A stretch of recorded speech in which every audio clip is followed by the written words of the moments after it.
Hi guys, welcome back to Not So Ordinary Scrapbook channel. I kind of wanted to just show you my progress. I think this is the latest page that I just did this morning.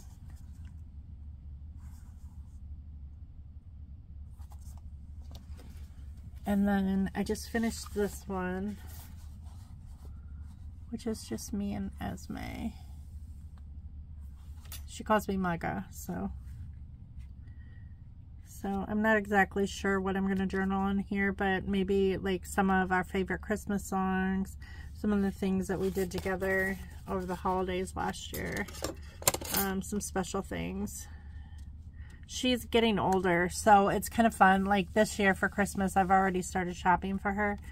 And I bought her a lot of games this year. She's really into Disney princesses. And so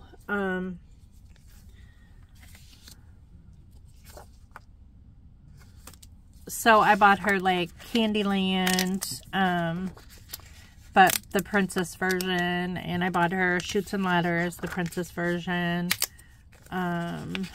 Pretty Pretty Princess, that game. I'm trying to think what other ones.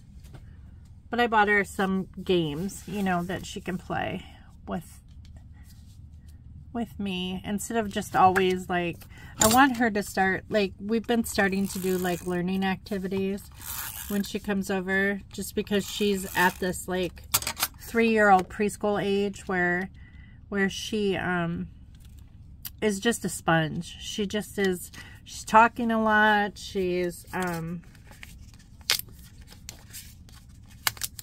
you know, she's really very smart. She's a really smart 3-year-old. So,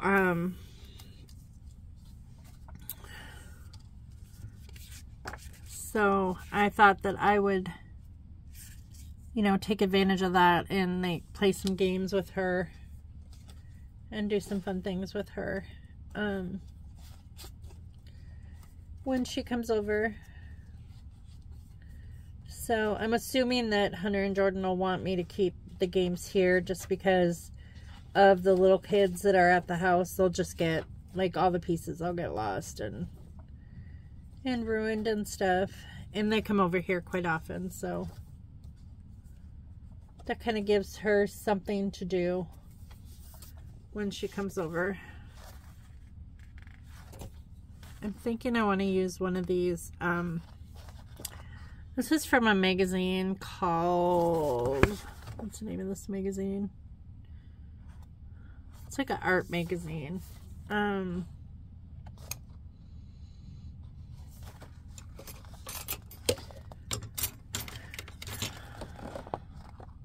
Not exactly sure what it's called, but I take the picture. Oh, Daphne's Diary, I think is what it's called. You can buy them at Barnes & Noble. And every once in a while I'll pick one up, like if it's got neat stuff in it.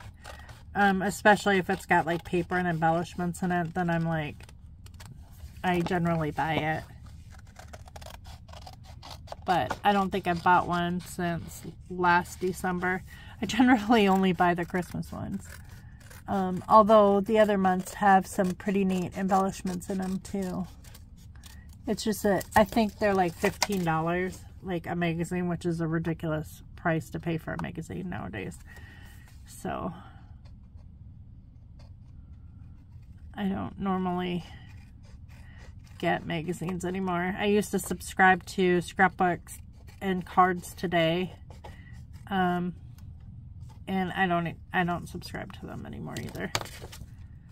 It's just, in fact, I don't subscribe to anybody anymore, any scrapbooking related places anymore. I ended my subscription with Ellie's Studio probably a year ago, or close to a year ago.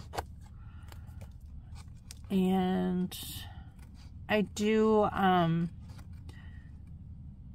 still subscribe to Morgan Long's Patreon, but she that's like think I pay $5 a month for that. It's really cheap. So it's not anything that's will break the bank, you know. Besides, I like her videos. I like her YouTube videos, so I really like her Patreon videos. Which is funny because she is a lot younger than me. You know, she just, and I'm sure that her worldview is different from mine. She lives in Oregon. I'm pretty sure that, for sure that is the case.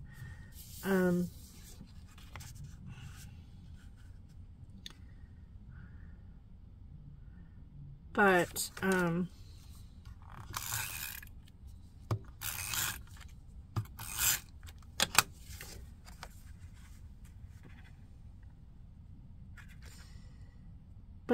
I like her artwork, and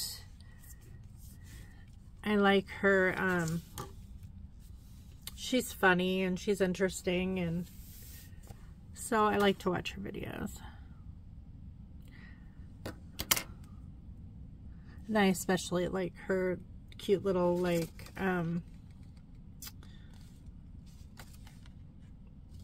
her little, postcards and stickers that she makes.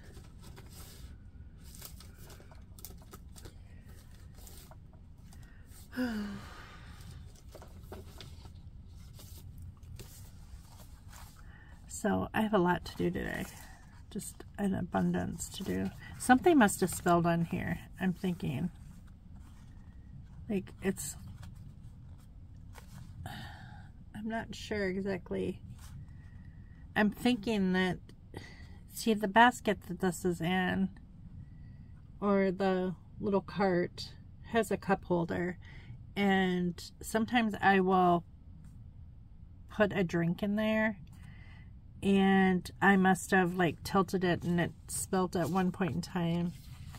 But I don't think that it has affected the stickers. I just noticed it not that long ago that it's,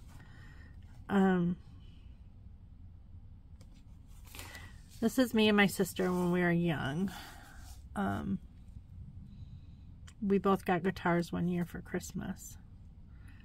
This is when Mom and Dad were building our house, and the basement was done and the upstairs was encased, but it was not done. It was not livable yet, upstairs. And so Dad moved us into the basement. It was wintertime, and he moved us into the basement and set our kitchen up down in the basement and all of our beds down in the basement of our house, and we had a bathroom down in the basement. And so that was where we lived that first winter in our new house. And I can see the brick back here, and this is our Christmas tree, and that's where we spent our first Christmas in the new house. And that was the year we got our guitars. I don't remember getting much more than that for Christmas that year. I don't remember any other things that we got besides those guitars. But, you know, when you're little kids, you just don't, you know, I don't know. I grew up in an era where you just didn't get a lot of presents, you know, and I try not to buy too many presents now for my kids because they just don't need them.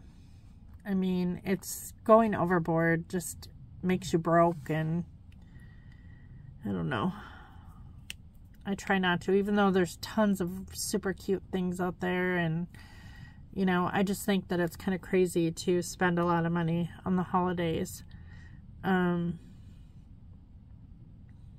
So we usually, last year we used, my husband, works at a factory, and as an incentive program they get E-Stars, and we use those E-Stars, like they transfer into like gift cards or different items that you can receive for working, like doing a great job. And last year he had built up like $500 or so worth of eStars, and we were able to cash it in for an Amazon gift card for $500. And we bought a lot of Christmas presents off of that. And then aside from like about $200 that we spent when we were in Chicago on presents for the grandkids. And that's basically all we spent like for Christmas at all. And then this year he has $300 saved up so far. So we'll use that for Christmas too. He had a lot more than that, like going into it before the wedding. He had like $700 or $800, and we had to buy this Wonderfold wagon for the wedding. The kids wanted that to put the kids in, and so we used the Amazon eStars to buy that Wonderfold wagon. So then he was down to $0 after that, and then he's like, since the wedding, he's built it up to $300 already. So I told him, I said, hopefully before Christmas that we're up to like $500 again, because that's so nice when you don't have to spend any money at all. Like, might as well, you know, work hard and then get those benefits. We just went to the pumpkin patch yesterday, and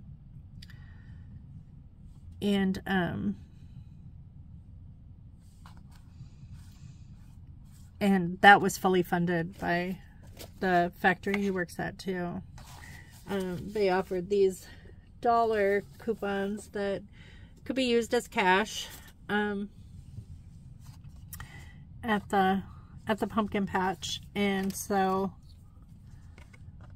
we were able to purchase like apples. We bought some apples and pumpkins, and we got all the kids' pumpkins. Hunter works there too, so he was able to use his too. Like each employee got a booklet of them, and Ethan gave us his. So, because Ethan works there too, but Ethan didn't go with us yesterday, so he gave us his booklet too. So we had close to $50. Scott had close to $50, and then Hunter had like probably $25. I think each employee got $25. But it was fun. It was fun to be able to go somewhere, and we got slushies. We all got like apple cider slushies, and we bought apple cider to bring home, and the kids were able to get like the big pumpkins, you know, that's always fun for the little kids to carve. We didn't buy any pumpkins this year for our house, just because they just go bad. We don't, you know, we don't have any little kids anymore, so we don't carve pumpkins anymore, which is kind of sad. But you know, I don't do a lot of things that I used to do when the kids were little. I used to go all out for the holidays. Oh my gosh, I made it so much fun. Especially because I homeschooled, I was able to like do a lot of things with my boys that a lot of parents probably can't do with their kids. Like we would do these theme months for school, and we would, you know, in Christmas especially, you know, the month of December was always a fun one. The month of October was like Halloween themed. The month of November, Thanksgiving themed. And, you know, election day, we always went through that whole, every 4 years we do the whole like mock election, you know, the kids would do that. And, you know, and I would make one year for George Washington's birthday. We made like a log, like this cake log. We made that, and that was fun. And, you know, everything was themed, and it was so much fun because I could incorporate like all this fun, like holiday stuff in with our curriculum, and it just made it really fun. And that's the kind of teacher I am too. You know, I just love doing that kind of stuff, like having themey stuff. It's just fun. But I just have always had that teacher mindset, you know, of doing fun things with my kids. And now I get to do it with my grandkids, you know, a little bit. I don't see them all the time. Not every day. But that's good too, because I need to, you know, move on with my life and to get a job and all that stuff, you know. Do all the things that, you know, to serve my purpose, whatever my purpose is. I know that God has a plan, so whatever it is, I just try to listen to what He's calling me to do.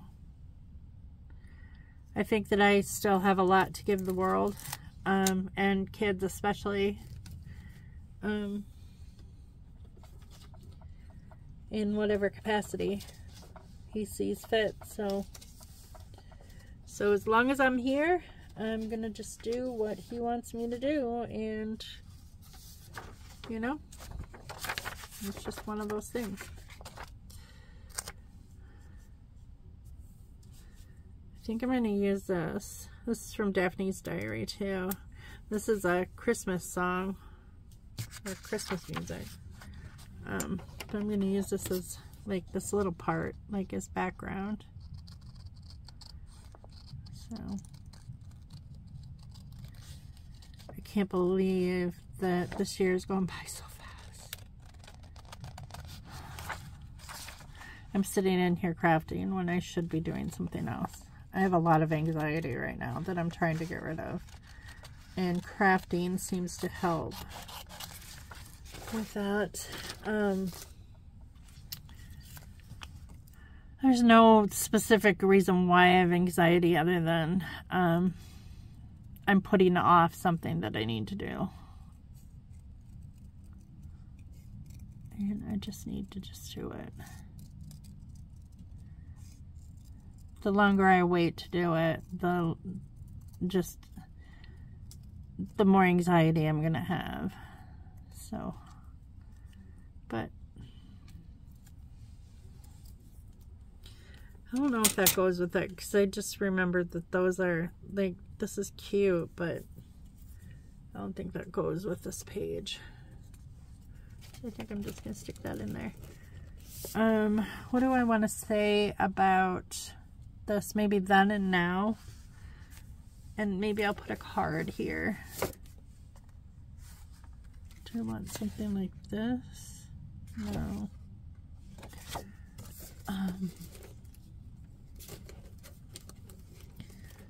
So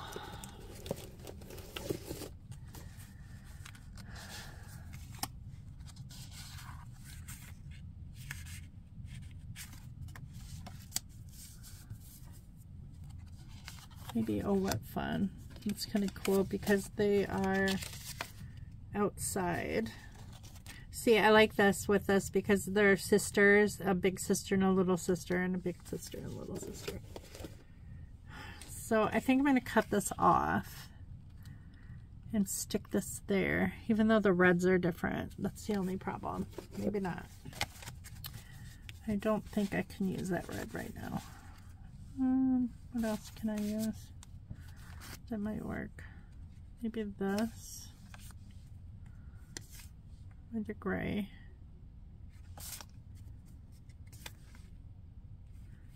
How about that? Okay. So a lot of these cards I want to use because they have like prompts on them, and then you can just like use them. But so I'm making ribs in the crock pot right now. I saw a recipe on somewhere, I can't remember where, maybe on Facebook, maybe on Instagram, I'm not sure, where you just cook them down in the crock pot so they're all like really tender. You cook them like all day, and then And just barbecue sauce. You put like seasoning on it, like a rub on it, and then you put barbecue sauce on it. And you're good to go. And then you don't have to worry about it all day. So that's what I did. I think it was on Instagram that I saw it. So I don't know. Some really old adhesive. It's Xyron adhesive. But I'm trying not to buy like anything and any more adhesive until this adhesive is gone. So we got to use up what we got. And this just died on me. So I mean, I think this holder is reusable. I think that this is just a refill thing. Yeah, I think this comes out. Maybe. I'm not sure. Maybe not. I am not 100% sure about that, but oh well. Throw that in the trash. Alright, so I'm going to put then and now. And just kind of journal about like what Christmas was like back then. Which we pretty much had pretty good Christmases back then. You know, my mom and dad weren't rich by any means, especially back then. When they were young, my parents were really young. So like here, I'm probably in the 2nd grade. When we built our house, I was going into the 2nd grade. And my sister was 3, I think. So I must have been like 6 or 7. I was 7 and she was 4 there. I'm pretty sure. And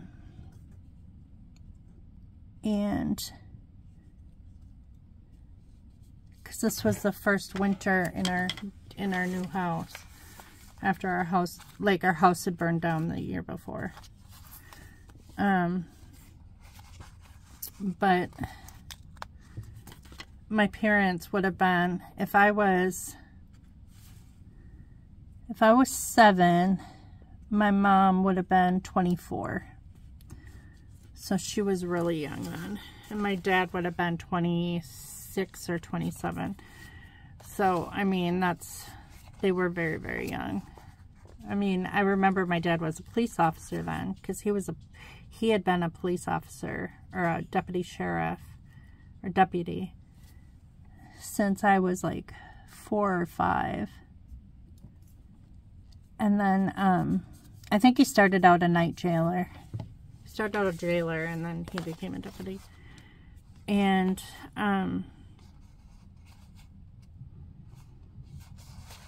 my mom at that point in time, I think she was just a stay-at-home mom, I think. No, she was working at the nursing home. Yeah, she was working at the nursing home at the time. My mom has always kind of worked in the medical field for most of her life. She wasn't a nurse or anything. She didn't get her college degree until I had already had Matt. Like, she was later in life getting her college degree, like I am.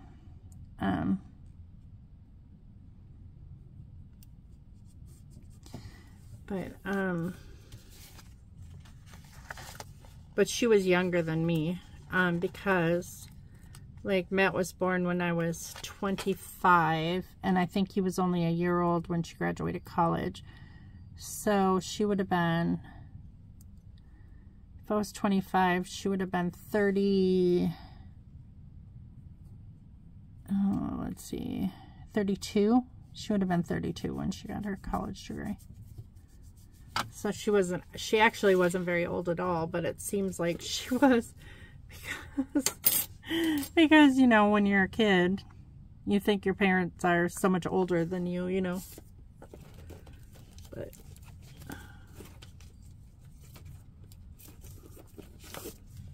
so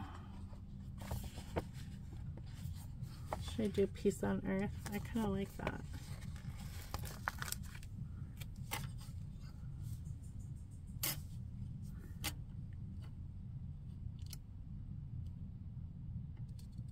I like that song, Peace on Earth. Peace on it.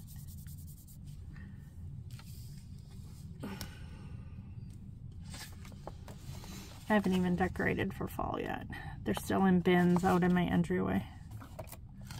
I feel pathetic, but I've been busy. I mean, I'm finishing up, you know, like, you know, it's kind of like when I was working this summer, and it was this way when, like, I was a lot younger when I worked at the grade school.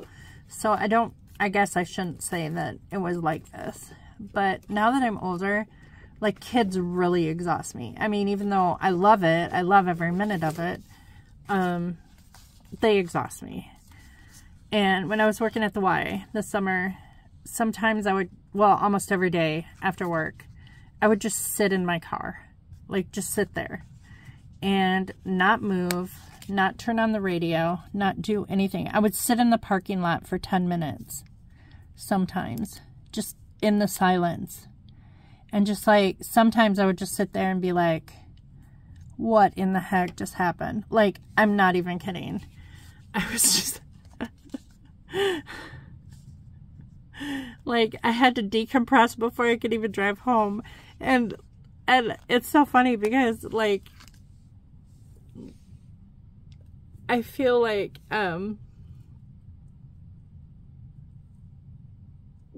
that's kind of how I feel. I mean,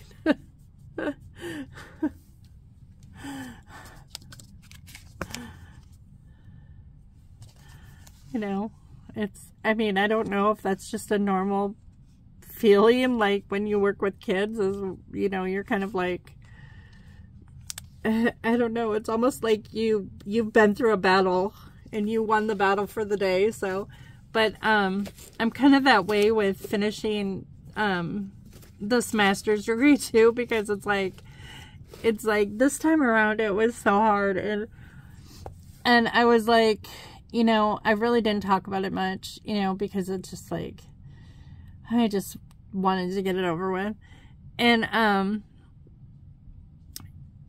And like this week I am like in decompression mode, even though I need to update my portfolio and I need to, like, I've already been talking with the teacher in Clinton, that like I'm just like on the fence whether I want to do this, like, or not. I don't know. But I'm just kind of on the fence with it, and I'm just wrestling with myself because I know myself, and I know I hate commuting, and I know that, like, driving in the winter, and I don't know how my new car is going to do and all this stuff, you know. Even though, you know, I was talking to Scott about it, and I'm like, I can always, like, on really bad days, I can always take the Navigator because that is 4-wheel drive, you know, so I shouldn't, like, feel nervous about it, you know, because it's not really that far away. It's like 30 minutes away, and Hunter drives it every single day to work, you know, so it's not like, it's just, I gotta do it. I want to keep my options open, but I don't, you know, there's just so many things, and then, you know, oh, it might be nerves too, but anyways, I'm kind of in this, like, I'm kind of in that zone, like I was, like, after work, you know, where I just had to sit there in the quiet. I'm kind of like, I kind of feel that way right now. Like, I need, like, a week to just, like, decompress from everything that, like, from, like, all these years that I have been going to school, and, like, you know, and then I went through one graduation, and now, like, this graduation, it's like, it's a lot. It's just a lot. And I'm excited that it's done, but I'm, like, also, like, I just feel like I need a break. I just need a break. But then I also feel bad because I need a break, you know? Like, you shouldn't need a break. You need to keep going. You need to keep pushing forward. You need to, you know, go, go, go, you know? But then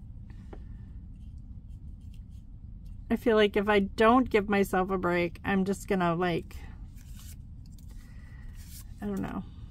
And I can't wait too long because I know myself. Like if I wait too long, then I'm gonna feel like, I don't know. It's just,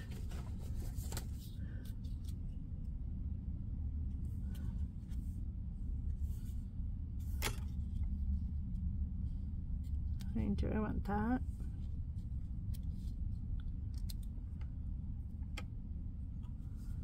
I wonder if I put like this under here and then put 22. I don't want to add too much stuff because I tend to add stuff and then like maybe I'm adding too much, or, but I know that it's just like, it's my book, so it doesn't really matter. And I don't know how much memory I have on my phone either, so I don't want to take up too much time because I don't want my battery ending. I tend to like wait until the very end and my battery starts dying and then I'm like cut off, you know. So I can't even like say goodbye or whatever.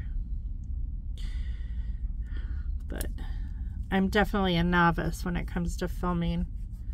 Even though, you know, I'm a lot better technology-wise because of school. I've had to do some stuff that, like, I would have never imagined that I could do.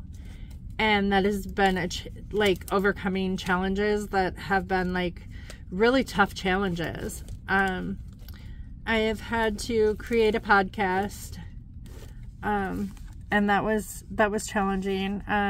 There's this thing that like, most schools are using it now with kids. It's called UDL, or Universal Design for Learning. And using this way of teaching, this framework, it's a framework.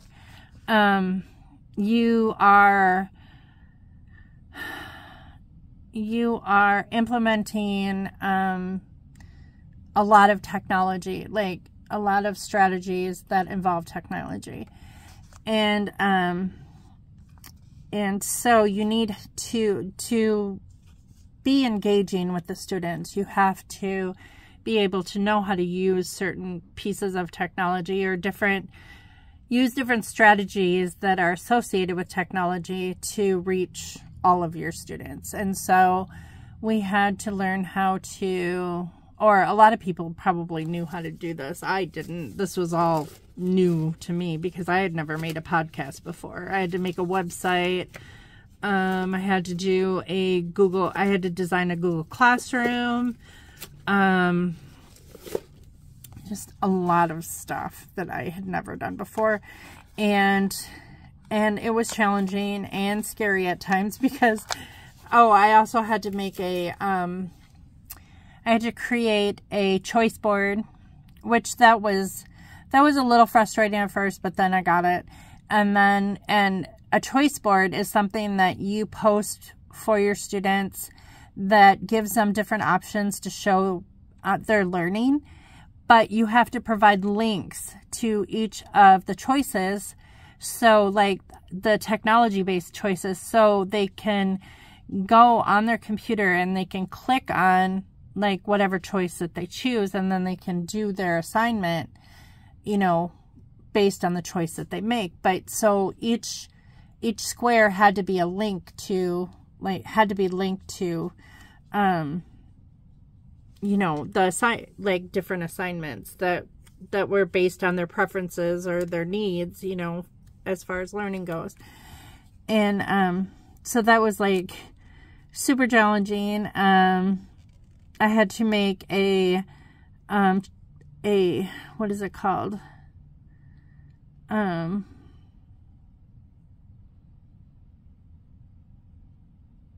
I had to create a professional development poster and write a complete presentation professional development presentation on a topic, and the topic that I did mine on was on social emotional learning, or SEL. So that was mine. But it's just, it's a lot. It's a lot. And so, oh, and I had to make a vision board as well for students. Like, how would you have students make a vision board to show their learning?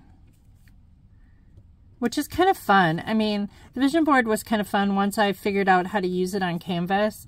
Canvas can be really challenging, and I'm still not, like, proficient at using Canvas, but I can see its benefits as far as, like, engaging students and, like, showing what they learn. So instead of writing a long paper like they would traditionally do, or some students could do that if that's what they prefer, but they are able to find pictures on the internet that kind of and poetry and quotes and different things that they can add on a vision board to show that they did learn something from what was provided through the instruction, and and basically how we know that our lessons are aligned with the state standard is through assessment. And so, like, however they show their learning, they still have to complete an assessment to show that, what they learned was actually, or what they received through the instruction was actually learned material. So, but I'm excited. I'm excited to get started. I'm not, last year I was suffering from, like,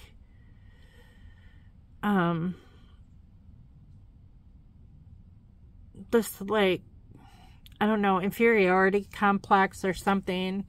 There's a name for it. I can't remember, like, oh, imposter syndrome. That's what my therapist said that it was.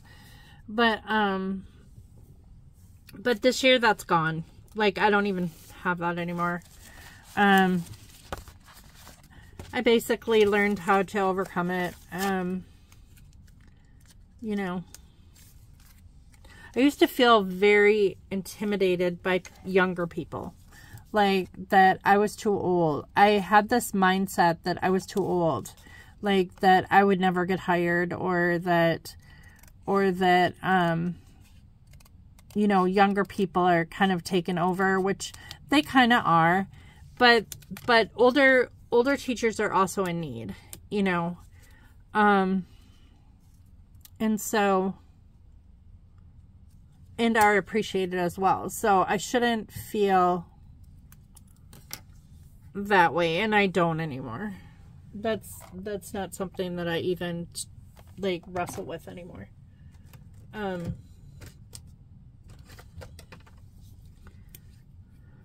I don't know if it's because I'm older, or if it's because I overcame it once, because I worked at, the Y this summer, and it was fun. Or maybe it's because I'm more knowledgeable. I mean, I kind of think that that's part of it too. I was so uncertain about so many things. I was scared, like how to do some things, and, just very intimidated by a lot. And now I feel like I'm knowledgeable in those areas, and so I don't feel like a fraud. I think before I kind of felt like a fraud. Like, I kind of felt like, fake it till you make it kind of thing. And now I know I'm not faking it, so. And I think, that's just a normal feeling. I don't think that I'm any different from anyone else. I think that other people, anytime you start a new career or whatever, you kind of have that mindset that, you kind of got to fake it till you make it, kind of like fake that you are that you got it all together and you're not nervous, and, you know, and, you know, I don't think anybody goes into a new career and is kind of like, you know, even though mine isn't like completely new, I have worked in this field before, but, you know, in a different way, but like, still, I think that everybody like has feelings of nervousness, you know, anytime that they start a new job. Even I don't think that, you know, there's that excitement, but there's also, you know, a bit of nervous like energy, or so. Sky's the limit. I'm just trying to get through it the best that I can, and hopefully come out on top.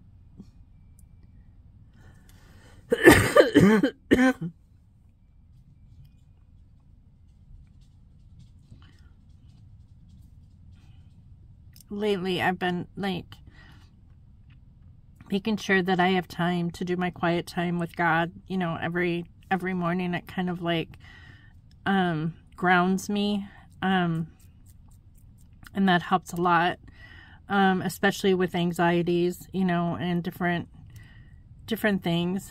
You know, you just always want to make sure that your thoughts are pure, and like, and that your head's kind of on straight, which, you know, sometimes, you know, in all of us, I think that you know, we get into these habits that are not good for us, and we have to work through them. And the only way to really work through them is by, I mean, God is the healer of all things. So he leads you, you know, on the path that kind of he has a way of pulling you back. If you were once a Christian, or you are a Christian, and everybody goes through like highs and lows, you know, when it comes to Christianity. You have really strong times of your life where you know that you were just like really in step with God and really close to him, and, you know, he was just like leading your life and everything was going really, really good. And then something happens, maybe not catastrophic, maybe just like, you know, and for me, I've had some catastrophic things. I mean, I've been angry at God. You know, I've never not believed in God. I've just been angry, you know, and I think God can handle that. I think God, you know, wants us to be genuine in our feelings. And if we're angry, I think that he wants us to express our authentic feelings. I don't think he wants us to fake it, you know, and of course he knows us best. So he created us. He created anger. You know, you're going to get angry, and, you know, or frustrated, more so frustrated than anything, you know, or questioning, like, why did you allow this to happen? You know, why everything was going so good? Why did you do this? You know, and just questioning. And then, you know, he's kind of like, he has a way of showing us, you know, let me show you why this happened. Let me show you what role you played in this happening, you know, and it teaches us to grow and to become closer to him and become a better person. And, you know, and sometimes it's really painful to grow, you know, because sometimes we don't want to give up like certain things that, you know, that weren't necessarily bad, but they were like, you know, things that were preventing us from growing. And, you know, there are roadblocks. And just working past that, you know, like he will help lead you back. And like when you go astray, you know, just like he is the good shepherd, you know, and we are his sheep, and he will pull us back. So I don't know what your beliefs are or whatever, and it doesn't really matter, because I'm not like preaching at you like that you have to be a Christian, or, I mean, I don't know you. I don't know, you know, what you've been through or whatever. But I know for me, as a Christian, I know that there have been times where I have strayed from him or hid from him because of sin. And during those times, it was very lonely, but because I'm saved, he will pull you back. I mean, he does. He pulls you back if you are really saved. And he, you know, shows you, like, he just, like, grabs a hold of your soul and just, like, I mean, sometimes you can almost feel him pull you back. You know, like, okay, you've had your time. It's time for you to get, like, back on the straight and narrow, you know, get back on the path, you know, and, you know, because we are like sheep. We wander around and we're just kind of, like, lost, you know, and so when I am on the right path, then I know that I am going in the direction that he wants me to go. And sometimes I don't want to go in that direction. You know, sometimes it's hard. You know, it's heartbreaking. But you just got to move forward and you got to trust him, because his plan is better than my plan. And whatever that plan is, I need to know, or I need to understand that that is the right plan for me. And because he has a purpose for my life. He has a purpose for me going back to school late in life. He has a purpose for every single thing that has led me to this point right now. He has had a purpose for it. And I don't know what all those purposes are, and I don't know what he wants me to do exactly. But I trust him. He has never let me down. He has always been faithful. And just, you know, more than any human, you know, humans will let you down. They will hurt you. They will say awful things about you. They will pretend to be your friend when they're not. They will backstab you. They will, I mean, you know, and it's because they're humans, you know, and we sin too. You know, I'm by far not perfect, and I have done all those things myself to people, but, you know, maybe not all of those things, but, because I tend to be more on the sensitive side. So I kind of look at the big picture, especially if I know someone has a disability or a disorder, I am not going to pick on that. I am not going to. I'm more understanding of people who have issues that they cannot control or have difficulty controlling, and I do not go up against that, because I understand, and I think that it's cruel to do things to people or talk behind their back or be nasty, you know, when you know that someone is struggling. It's just wrong.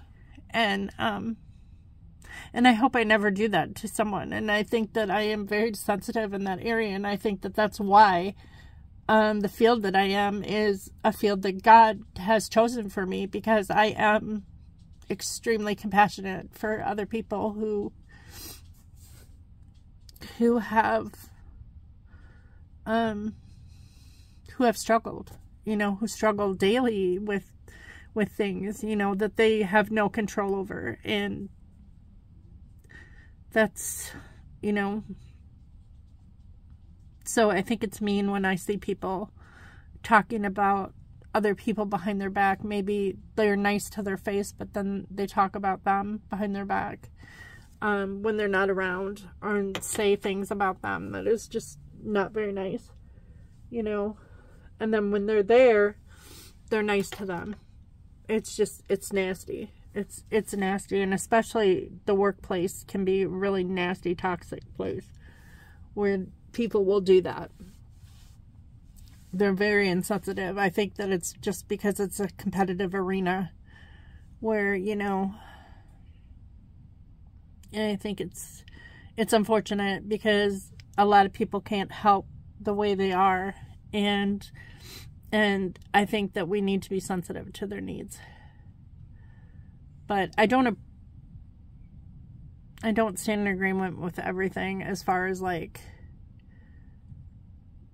I'm not even going to discuss that. You know, the way the world is turning, I think that God is really angry with the United States right now. And I think that the direction that we're heading is really scary. And it's because we have lost our morals. We have lost, we've made everything okay. And to an extent, I understand, like, I understand acceptance, and I understand inclusion and equity and diversity, and I think that those things are inherently good.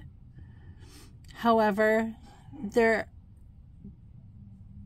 it's somehow gotten distorted in some ways, and I think that it needs direction. It needs a solid ground to stand on, because we are losing the battle really super fast, and I think that that is putting us in a really vulnerable position that is not good. You know, and God says himself that he blesses nations that you know, follow him, like follow his word, and that don't do evil, but nations that do practice evil, he will turn on them. He will turn his back on them. And I think that we're at a turning point right now, and it's scary. But I mean, that's all I'm going to say about that, because everybody has their own opinion and everybody has their own choice, and it's not for me to sway anybody either way. But that's just how I feel. And I think that it's okay for everybody to feel the way that they feel. You know, it's not my job to make people feel differently. I can only educate, I'm not going to force people to think the way that I think or feel the way that I feel. So, but I'm done with this layout anyway. So I think that what I'm going to journal about is like how our house burnt down, and just kind of like a progression of like where I was then, where I am now, you know, things that I saw, the way that I felt then about Christmas, and maybe the way that I feel now about Christmas. So I think that's it for today. I think I'm good. So I hope everyone takes care and has a great day, and I will see you next time. Bye.